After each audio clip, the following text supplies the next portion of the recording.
네, 주일마다 이렇게 봉헌하는 가정들, 우리를 대표해서 봉헌하는 이 가정들 모습을 보니까 참 기쁩니다. 처음에 좀 이렇게 어색하기도 하겠지만, 그래도 이렇게 우리 모든 우리 교회를 대표해서 나오는 것이니까 여러분들이 그 게시판에 순서가 쭉 되어 있습니다. 그 순서대로, 물론 주보도 다음 주 예고는 되겠지만, 다음 주는 우리 가정은 이쪽쯤 되겠구나. 그래서 혼자 혹시 신앙생활 하시는 분은 옆에서 우리 다락방 또 순장님과 순원님 같이 이렇게 나오셔도 되겠습니다. 그래서 모든 분들이 또 봉헌하는데 같이 참여하시면 되겠고요. 찬양은 2절 할 때 이렇게 앞으로 이렇게 나오시면 되겠습니다. 네, 오늘 성경 통독 시간 가졌는데 여러분들이 10시 10분부터 있는 성경 통독 일찍 오셔서 좀 같이 성경을 읽는 시간 가지시면 좋겠다 하시는 분들 나오셔서 함께 이 성경 읽는 시간 가지면 좋겠습니다. 오늘 미라클 특강 두 번째 시간입니다. 나를 돌보는 마음 함께 참여하셔서 또한 유익한 시간 가지시길 바랍니다. 장규순 성도님 수술을 잘 마치시고 회복 중에 계십니다. 어제 잠시 우리 장로님이 통화하도록 연결해 주셔서 통화를 했는데 목소리가 굉장히 밝으시고 오히려 저를 걱정하시고 목사님 건강은 어떻습니까? 할 정도로 아주 여유가 있으시고 또 우리 교회가 이렇게 기도하고 있습니다 한 말 듣고 또 교회 앞에 또 감사한 마음 전합니다. 잘 회복할 수 있도록 그리고 이제 세례도 받으시고 하셔야 되는데 신앙생활 또 잘해서 함께 믿음 생활 잘 할 수 있도록 기도해 주시기 바랍니다.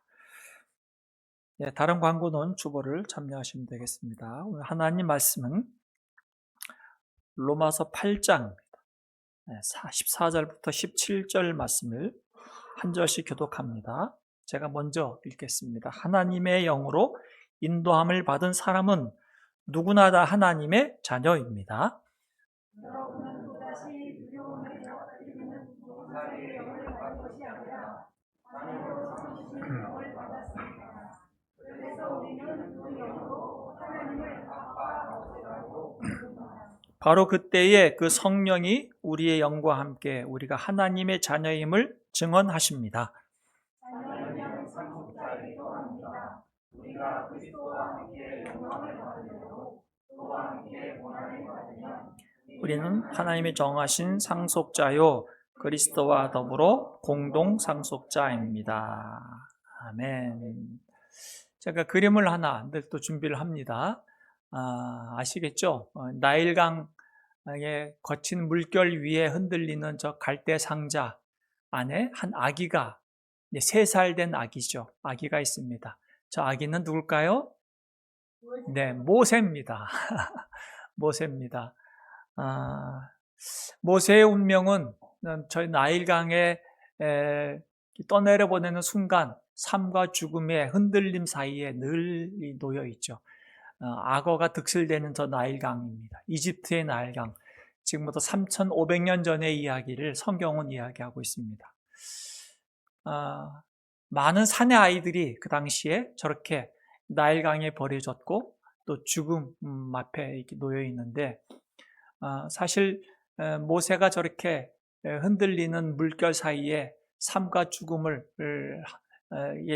가운데 있는 그 혼란함보다도 더 극적인 이야기가 성경에 그 이후에 더 있습니다. 모세는 극적으로 그 당시에 파라오의 딸이죠. 공주에게 이렇게 선택을 받습니다. 그래서 공주에게 입양이 돼서 이제 아들이 되죠.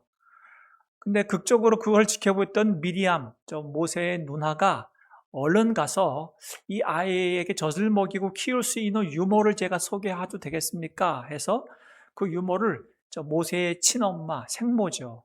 요게벳을 유모로 또 이렇게 극적으로 연결해주는 하나님의 섭리가 있었다. 성경은 그렇게 말합니다.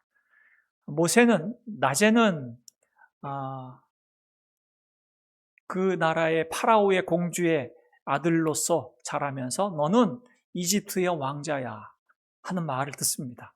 이 화려한 이 성공과 권력과 힘을 너는 이제 성취할 수 있고 너는 이제 그것을 이어받을 수 있어. 그 말을 듣고 밤에는 그 엄마 히브리 여인 요게벳의 품에 안겨서 히브리 자장가를 들으면서 잠을 잘 때마다 너는 하나님의 자녀야, 하나님의 백성이야. 이 두 이야기를 어린 모세가 들으면서 자라게 되는 거죠. 모세의 혼란함은 이제 나는 누구인가인 거죠. 나는 이집트의 왕자로 살 것인가? 나는 하나님의 백성으로 살 것인가? 이 혼란함 가운데 모세의 이야기가 성경은 펼쳐지고 있습니다. 사실 우리는 이 땅에 살면서 이 모세와 같은 어떤 우리를 혼란스럽게 하는 이야기를 늘 접합니다. 우리 자녀들은 세상의 언어는 뭐냐면 너는 1등급을 받으면 좋아 이거죠. 그래서 성적이라고 하는 등급을 매겨서 너는 좋은 대학을 가야 너 인생이 편안할 수 있고 성공할 수 있어 라고 하는 것으로 세상은 우리에게 규정 짓습니다. 그러면 우리 아이들만 등급을 매기는 게 아니죠. 우리 어른들은 직장생활하는 순간부터 우리는 직함과 연봉으로 등급을 매겨서 신분을 앞남리에 정합니다. 나는 이런 사회에 살고 싶다. 그래서 나는 건물주가 되는 게 꿈이다. 이런 생각을 하게 만드는 이런 세상 속에 우리는 살고 있습니다. 교회에서는 우리는 하나님의 자녀입니다. 하나님이 우리에게 모든 것을 책임져 주십니다. 그런 말을 듣는데 세상에 나가서 조금만 우리 눈을 들어서 살피면 우리를 자꾸 나누고 등급을 매겨서 너는 성공해야 한다고 하는 이 소리 가운데 우리는 불안하죠. 이 불안함이 우리를 흔들고 있습니다. 그래서 모세만이 아니라 우리도 늘 이런 불안함 가운데 살고 있습니다. 오늘 성경은 이 불안한 우리들에게 다시 한번 복음을 얘기하고 있는데 확실한 흔들리지 아니하는 이 복음을 우리에게 말할 때 로마서 8장 15절 말씀에 우리를 두렵게 하는 존재가 있다. 종이라고 하는 존재는 우리의 마음에 뭘 심어준다? 두려움에 빠뜨린다 하는 거죠. 성경은 여러분은 또다시 두려움에 빠뜨리는 종살이 영을 받은 것이 이제 아닙니다. 우리는 어떤 영을 받았습니까? 자녀로 삼으시는 영을 받았습니다. 예수 그리스도 안에서 신앙생활을 하는 이 자리에 있는 우리 모두는 더 이상 우리를 두렵게 하는 불안하게 만드는 종이 아니다. 너는 이제 노예가 아니다. 이집트의 노예, 세상의 노예, 바로의 노예가 아니다 하는 이야기를 하고 있죠. 두려워할 필요가 없다는 얘기죠. 종의 가장 큰 특징은 두려움이죠. 종의 눈치를 봅니다. 종에게 잘 보여야 하루 세 끼를 먹는 것이죠. 그리고 더 잘 보이면 이제 종의 식탁에서 부스러기, 맛있는 고기 국물이라도 먹을 수 있는 것. 이것이 당시 노예와 종들의 참 삶이죠. 자기가 사는 집은 자기 집이 아니죠. 주인의 집이죠. 그래서 늘 종의 눈치를 봐야 하는, 그러다가 잘못하면 매를 맞고 또한 싼 값에 팔리는 것. 이것이 이제 종의 운명인 겁니다. 세상이 심어준 이 두려운 마음을 갖고 사는 이 세상 가운데 우리 예수님은 우리에게 복음을 전하신 거죠. 성경에서 말할 때 로마서 8장 15절에 너희는 다시 무서워하는 종의 영을 받지 말라. 이 개역개정에 말한 받지 않고 그 다음에 무슨 영이라고 하냐면 양자의 영. 개역개정은 그렇게 말합니다. 양자의 영은 우리가 하나님의 자녀로 입양이 되었다. 그 말이죠. 하나님께서는 우리를 직접 낳으신 그런 그 혈연적 관계가 아니라 우리를 하나님의 자녀로 입양을 했다. 그 당시에 입양의 제도를 가지고 말하고 있는 거죠.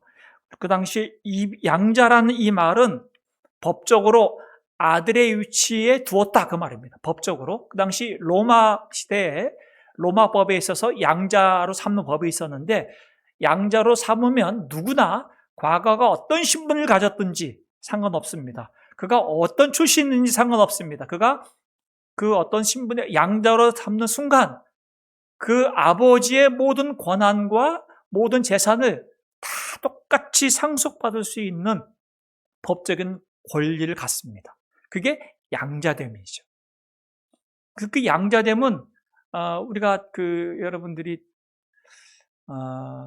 갑자기 옛날 이집트의 영화 벤허를 여러분이 떠올리면 벤허가 노예로 있다가 양자로 참여져서 그가 상속자가 돼서 경주에 참여하게 되고 그런 이야기를 여러분들이 기억하실지 모르겠지만 그게 로마의 법입니다. 양자가 되는 순간 더 이상 노예가 아니죠. 성경은 그렇게 말합니다. 우리는 정말 고아였고 하나님과 단절된 자였는데 예수 그리스도 때문에 우리가 하나님의 자녀로 입양이 되었다. 그렇게 성경이 말하는 거죠. 더 이상 세상의 눈치를 볼 필요가 없다. 이렇게 얘기하는 겁니다. 더 이상 이 세상의 노예로 살 필요가 없다. 두려워할 필요가 없다. 더 이상 당당히 살아라. 이 얘기를 성경 기독교는 얘기합니다. 왜?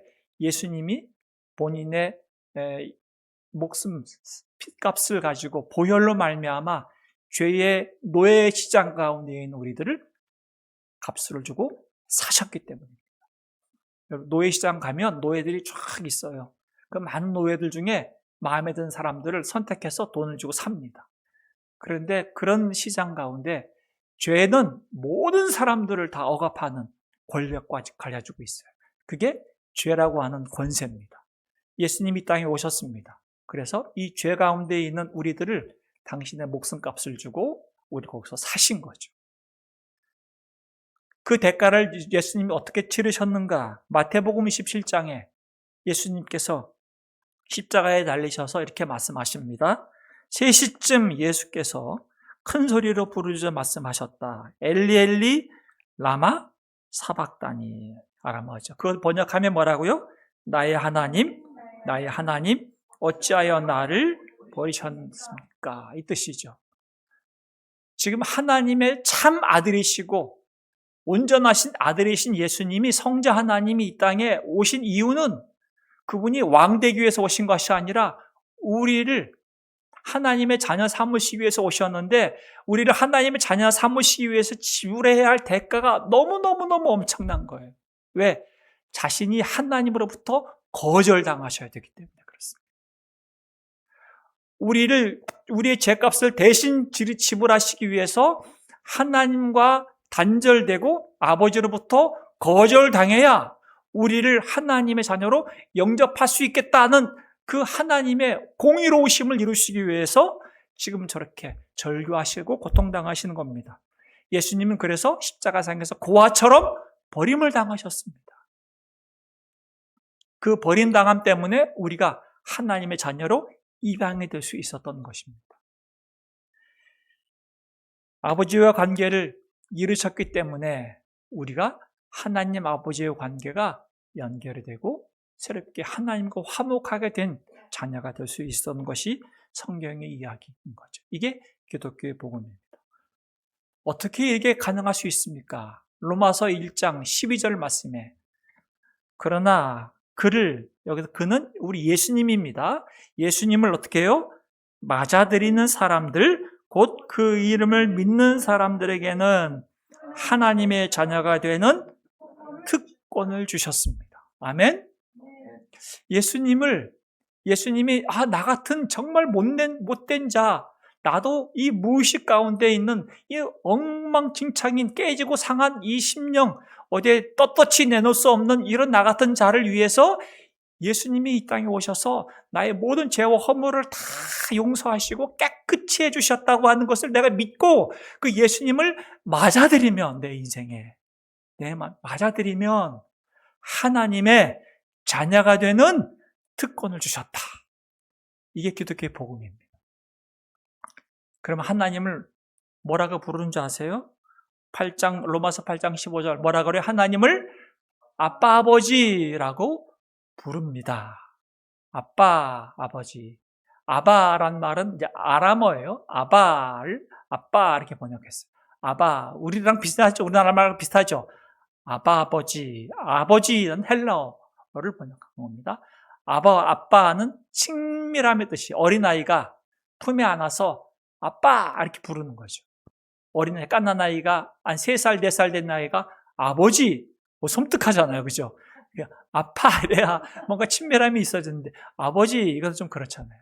근데 아버지는 성인이 된 사람, 법적으로 상속자가 된 사람이 부를 수 있는 말이죠. 아버지 그렇게 부를 수 있는 거죠. 그래서 하나님과의 관계는 친밀하면서도 내가 하나님의 상속자가 되었다고 하는 법적 권리를 가진 자다라는 뜻으로 아빠, 아버지라 부르게 됐다. 그렇게 말하고 있습니다. 부른다 한 말은 점잖게 아버지 이렇게 부르는 게 아니에요. 비명 같은 소리예요. 언제 여러분들이 비명을 질러요? 깜짝 놀라고 힘들 때, 그죠? 힘들 때 엄마! 뭐 깜짝 놀라죠. 아버지! 이렇게 부르잖아요. 힘들 때. 저 부른다는 말이 그런 거예요. 우리 인생 가운데 평안할 때가 아니라 때로는 힘들 때, 어려울 때 주님, 하나님, 아버지! 이렇게 부를 수 있는 그런 관계가 되었다. 그 말이죠. 그게 자녀된 자의 특권이고 친밀함입니다. 우리 인생 가운데 위기를 만날 때, 어려움을 당할 때 진짜 하나님을 나의 아빠, 아버지로 믿게 되고 고백하게 되면 그 사람의 생애는 그때부터 새로워지게 됩니다. 제가 톨이라고 하는 한 여인을 소개하려고 합니다. 톨이 홉 피터슨이라고 하는 한 여인인데 지금은 저렇게 결혼해서 자녀가 있어요. 근데 이 톨이라고 하는 이 여인은 18세 성인이 되기 전까지 위탁 가정을 12번이나 바뀌었어요. 그러니까 가정이 12번이나 바뀔 정도로 그 아이는 거절감과 버림을 받은 상처와 트라우마가 이 어린 딸의 마음 가운데 있었던 거죠. 그러니까 한 가정에 가도 안정이 되지 않고 또 다른 가정으로 해서 12번이나 바뀌었어요. 가정이. 그런데 이 토리의 삶에 예수님을 만나게 된 계기가 생겼습니다. 예수님을 만난 거예요. 예수님을 만나면서 예수님의 그 큰 사랑을 통해서 고아의 아버지 되신 하나님이라는 성경 64편 말씀과 오늘 읽었던 로마서 8장 15절 이 말씀을 통해서 하나님이 진짜 내 부모다고 하는 것을 믿게 된 거예요. 나를 이제까지 위탁했던 부모들은 진짜 나를 잠시 사랑으로 돌봐주는 부모지만 나의 진짜 부모는 하나님이시라는 것을 비로소 깨닫게 되고 하나님을 아빠, 아버지 그렇게 부르게 된 믿음을 갖게 된 거예요. 그때부터 삶이 바뀌었어요. 상처가 서서히 회복이 되면서 자신감이 생겨서 대학을 진학하게 되고 또 그가 운동을 잘해요. 육상 선수로 또 나가서 운동도 하게 되고 자기가 점점 치유가 되고 자존감이 회복이 되고 비로소 하나님 안에서 나를 발견하게 되니까 아픈 사람들을 돕고자 하는 마음이 생겨서 지금은 많은 사람들을 위로하고 또 강의하러 다니는 자가 된 거죠. 결혼해서 저렇게 아름답게 살고 있습니다. 왜 그렇게 됐을까? 진짜 부모를 만났기 때문에 그래요. 사실 저는 5의 자녀를 두고 있는 부모지만 진짜 부모는 아닙니다. 하나님이 잠시 하나님의 자녀를 저에게 맡겼을 뿐이라 전 늘 그렇게 생각해요. 그래서 저는 이 아이를 말씀으로 기도로 사랑으로 양육하지만 저의 역량 바뀐 것을 키우면서 깨닫습니다. 그래서 저는 이 아이를 교회에 맡기는 순간이 있었어요. 미라클 호산나 교회를 개척하면서 참 부모는 하나님이시지만 저만큼 우리 아이들을 위해서 기도하고 사랑하는 장로님들과 권사님과 집사님들이 있다는 것을 알게 된 거죠. 하나님은 부모를 대행하는 많은 부모를 우리 교회에 두셨다는 것을 제가 알게 되면서부터 좀 더 자유하게 되고 우리 아이들의 이야기를 이렇게 쉽게 가끔씩 내놓습니다. 제 아픔도 이해하고 속상한 얘기도 물론 이제 우리 사본 얘기도 막 하기도 하고 하는 이유는 여러분들이 함께 기도해 주기 때문인 것을 알기 때문에 그렇습니다.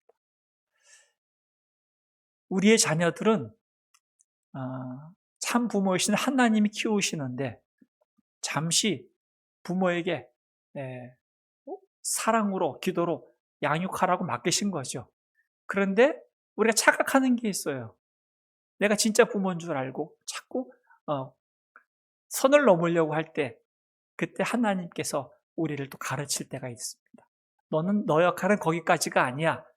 전 많이 배웁니다. 내가 자녀를 양육할 때마다 나의 연약함과 한계를 경험하는 거죠. 그리고 너 말고 너보다 더 잘하는 장로님들이 계시잖아. 너보다 더 사랑하는 집사님들, 너보다 더 괜찮은 집사님들이 돌보고 있잖아. 그렇게 깨달을 때마다 그렇구나. 그게 교회구나 하는 것을 알게 되는 거죠. 어른이 돼서 할아버지, 할머니 나이가 됐을 때도 불구하고 아직까지 이 진리와 깨달음을 얻지 못하면 부모 노릇하려고 한다, 어른 노릇하려고 하는 분들이 많이 있습니다. 근데 제가 요즘 들어서 더 많이 깨닫는 것은 우리는 영원한 하나님의 자녀입니다. 아멘? 우리가 어른이 될 수가 없습니다. 어른은 흉내 내려고 할 때마다 우리는 꼭 자충수를 두더라고요. 저는 그 은퇴한 목사님들이나 장로님들이나 권사님들이나 신앙이 좋은 분들이 연륜이 쭉 돼서 어릴 때는 그분들이 예수님처럼 성화될 줄 알았어요. 천사처럼 성화될 줄 알았어요. 근데 이렇게 자라면서 보니까 그분들이 더 연약해지더라고요. 육신도 더 연약해지고 몸도 아프고 때로는 기억도 잘 못하시고. 그런데 거기에 하나님의 은혜가 더 필요하다는 것을 깨닫는 분이 있는가 하면 아니야, 나는 이제 대접받아야 돼. 이만큼 살았으니까 내 말 들어. 그렇게 오히려 더 완고한 분들이 있는 거죠. 그렇구나. 우리는 영원한 하나님의 자녀인데 이것을 놓치면 안 되겠다는 생각을 듭니다. 오늘 안나회 우리 이제 어르신들은 우리가 어르신이라고 우리는 부르지만 영원한 하나님의 자녀인 것을 늘 기억하시고 하나님의 은혜 안에 사시기를 축복합니다. 우리 자녀들은 우리 엄마 아빠가 늘 나를 위해서 기도하시고 경제적인 어떤 책임을 져주는 분이 있지만 그러나 교회는 엄마 아빠만이 아니라 엄마 아빠를 대행하고 그 사랑을 더 풍성히 해줄 수 있는 부모가 더 많아요. 그게 교회예요. 세상은 그렇게 할 수 없잖아요. 학교는 그렇게 못하고 학원은 그렇게 할 수가 없습니다. 교회만 그렇게 할 수 있습니다. 로마서 8장 17절 말씀에 이렇게 말합니다.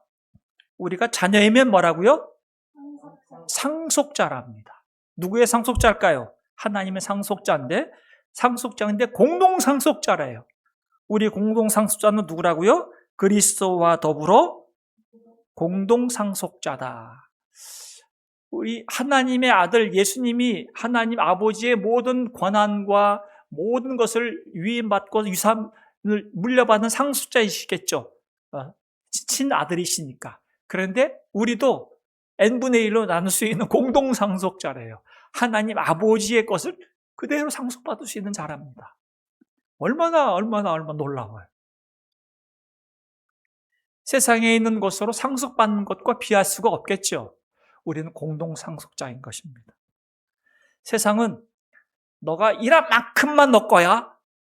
그 외엔 너 거 아니야. 이렇게 얘기하죠. 그런데 우리 하나님 아버지는 뭐라 그래요? 내 것이 다 너 거야. 이거죠. 그러니 비할 수 없잖아요. 하나님 아버지의 상속자가 된 것으로 인해서 우리는 정말 감사하고 정말 기뻐하고 이 일로 인하여서 당당히 살 수 있는데 세상은 자꾸 우리들에게 너는 이만큼만 일해, 이만큼만 너 거야. 자꾸 이렇게 규정을 짓는 거죠. 공동 상속자라고 하는 이 말씀 앞에 하나님께서 우리에게 주시는 큰 은혜를 확신하는 자는 내 밥그릇 뺏길까봐 불안해하지 않습니다. 남의 밥그릇 빼앗으려고 막 거짓말하고 폭력을 쓸 필요가 없습니다. 왜요? 아버지 것이다 우리 것이기 때문에 그렇죠. 넉넉한 마음을 갖고 베풀고 나눌 수 있는 그런 믿음을 가진 자가 공동 상속자로 부름받은 하나님의 자녀들의 삶인 거죠. 공동 상속자는 영광만 받는 게 아니다. 또 그렇게 얘기하죠. 8장 17절 말씀에 보니까 우리가 그리스도와 함께 영광을 받으려고 뭐라 그래요? 그와 함께 고난을 받는다. 이렇게 얘기하죠. 진짜 가족은 좋을 때도 같이 좋아하지만 나쁠 때는 어떻게 해요? 진짜 가족은 같이 아파해야죠. 너만 아파 그러지 않죠. 손님들은 초대해서 내가 편안할 때 건강할 때 초대하죠. 음식 맛있게 해서 대접해서 또 교제하고 가죠. 손님을 내가 아플 때 초대한 사람이 있어요? 그러지 못하잖아요. 근데 가족은 아플 때 같이 아파한 사람이 진짜 가족이에요. 그리스도와 공동상속자가 되었다 하는 말은 주님께서 우리 위에 기도하고 중보하고 계신데 주님께서 우리 위에 가신 그 섬김의 길을 우리도 같이 가는 자들인 거죠. 우리에게 본을 보이셨잖아요. 내가 너희를 사랑한 것 같이 너희도 사랑하라. 그렇게 말씀하셨고 내가 너희를 위해서 본을 보이니 너희의 발을 이렇게 씻어 주었지 않느냐. 너희도 서로 발을 씻어라. 섬기라. 그런 말씀을 우리가 듣고 주님처럼 우리도 그렇게 섬기는 자, 사랑하는 자로 사는 자들이 공동상속자로서 지불해야 할 고난이기도 합니다. 그러니 이 고난을 당할 때에 우리가 두려워할 필요도 없고 겁낼 필요도 없어요. 나는 진짜 가족이구나. 그렇게 여러분들이 확신하면 돼요. 어려움이 생길 때 내가 벌 받는 건가? 내가 뭐 잘못했나? 그렇게 생각하지 마시고 나 진짜 가족이구나. 주님의 아픔에 함께 동참하고 있구나. 이 아픔이 나를 더욱더 연단하고 나를 더욱더 성숙해 하시는 하나님의 큰 뜻이 있을 거라고 하는 것을 믿으시기 바랍니다. 모세 얘기를 아까 했는데 성경은 모세의 이 두 흔들리는 정체성을 성경은 답을 내려줍니다. 모세는 이집트 왕자로 살 것인가? 난 하나님의 자녀로 살 것인가의 갈등 가운데 모세는 무엇을 선택했는가? 히브리서 11장에 얘기합니다. 믿음으로 모세는 어른이 되었을 때에 바로 왕의 공주의 아들이라 불리기를 어떻게? 노! 했대. 노. 이걸 노 했대. 거절하고 오히려 다 같이요. 그는 잠시 죄의 향락을 누리는 것보다 하나님의 백성과 함께 학대받는 길을 택하였습니다. 이게 성경이 우리에게 주는 복음인 거죠. 우리가 가야 할 길이구나. 세상은 끊임없이 우리에게 화려함과 힘과 성공이라는 것으로 세상의 언어로 우리를 자꾸 주입하려고 하죠. 우리를 막 흔들려고 합니다. 교회 올 때마다 우리 다시 한번 확인받죠. 우리는 하나님의 자녀다. 그리스도와 함께 공동 상속자다. 한 말을 또 듣습니다. 이 두 목소리 사이에 또 한 주간을 살아야 되는 거죠. 모세는 당당히 거절하고 함께 공동 상속자답게 하나님의 나라를 위해서 기꺼이 고난 받는 길을 택했다. 그렇게 말씀하고 있습니다. 이번 한 주간 우리의 삶을 이렇게 멋지게 살아내길 바랍니다. 우리가 세상의 화려함에 취해서 이집트의 왕자로 산다면 파라오의 눈치를 봐야, 아버지가 파라오니까 파라오의 눈치를 봐야 할 겁니다. 그러면 화려함은 있어도 옷은 멋있게 입어도 고급 노예가 되겠죠. 고급 노예 아세요? 고급 노예. 옷은 멋지게 입었는데 계속 노예로 사는 거죠. 파라오의 눈치를 봐야 하니까. 하나님 아버지는 우리를 눈치 주지 않습니다. 우리에게 진정한 사랑으로 끊임없이 우리를 품으시고 우리를 격려하시는 분이십니다. 이번 한 주간도 우리의 진짜 신분증 하나님의 자녀다라고 하는 것 꼭 기억하시고, 나는 이 세상의 고아가 아니다. 하나님 나의 아버지시다. 나의 진짜 부모이시다. 그 고백 가운데 사시고, 우리 교회는 엄마 아빠도 우리 집에서 나를 위해서 기도하고 할머니 할아버지도 나를 위해서 기도하고 축복하지만, 나를 위해서 엄마 아빠만큼이나 사랑하고 기도하는 많은 장로님들과 권사님과 집사님들이 계시다. 우리 자녀들은 꼭 기억하시기를 바랍니다. 그게 교회예요. 교회. 그래서 교회에서 자란 아이는 사랑을 듬뿍 받을 수밖에 없어요.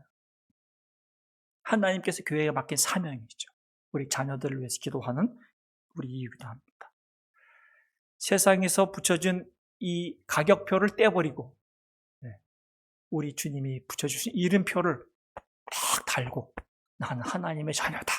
당당히 사는 우리 모든 미라클 가족들 되시기를 주의 이름으로 축복합니다. 나를 지으신 주님, 이렇게 찬양이 있어요. 처음부터 내 삶을 우리 주님의 손에 꽉 붙잡고 계셨습니다 하는 고백입니다. 우리 이름도 아시고 생각도 아시는 주님, 이 가사말을 고백하면서 찬양합시다. 나를 지으신 주, 지금 내 안에 계십니다. 내 안에 계셔.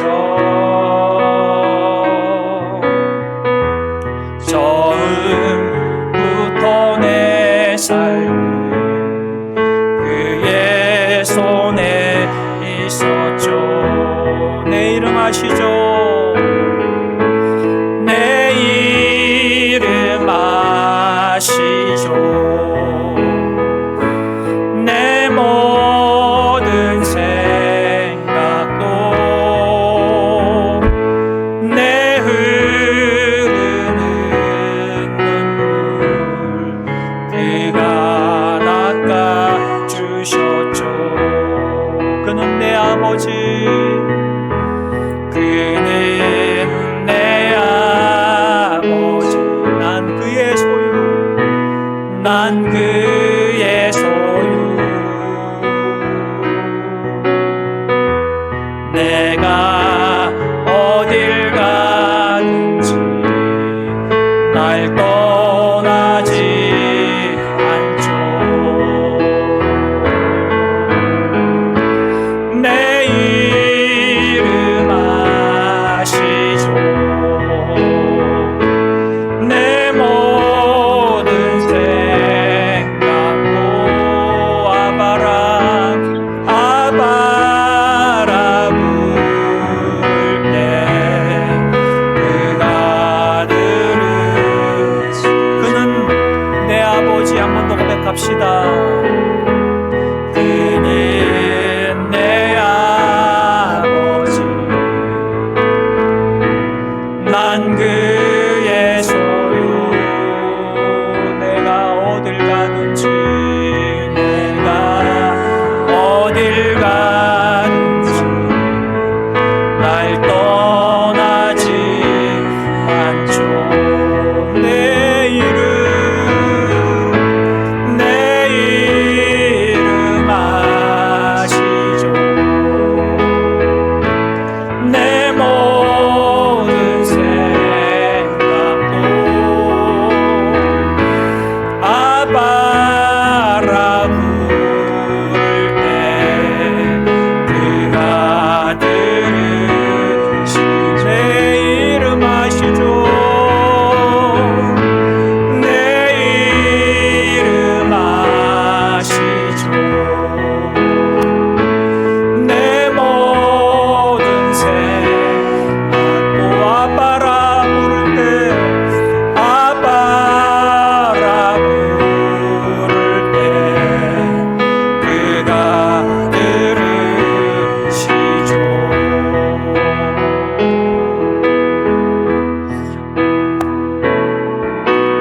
아바 아버지, 아바 아버지.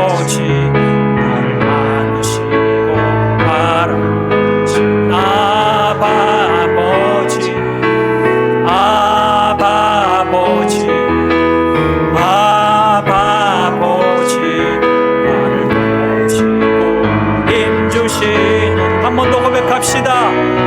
우리 아빠 아버지, 아빠 아버지, 아빠 아버지, 아빠 아버지, 아빠 아버지, 아빠 아버지, 힘주시는 아버, 주는 나를 고치시는, 주는 나를 고치시고 볼 수 없는 상처 만지시네. 나를 아시고 나를 이해하시네. 내 영혼 새롭게 세우시, 주는 나를 고치시, 주는 내 마음을 고치시고 볼 수 없는 상처 만지시네. 나를 아시고 나를 아시고 나를 이해하시네. 내 영혼 새롭게 외우시네. 나를 아시고 나를 이해하시고 나를 이해하시네.